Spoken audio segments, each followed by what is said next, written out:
Para registrar una nota de débito, ve a la opción de ventas, dirígete a la pestaña de Nota de Débito, das clic en el signo de más para nueva nota de débito, selecciona la factura a la que hagas la nota de débito, el motivo de la nota de débito,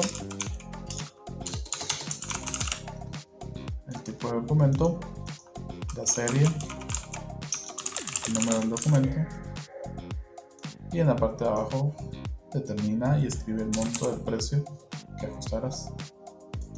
Das clic en emitir nota de débito y el sistema registrará la nota de débito. También podrás ver su asiento contable y su resumen de nota de débito. Gracias.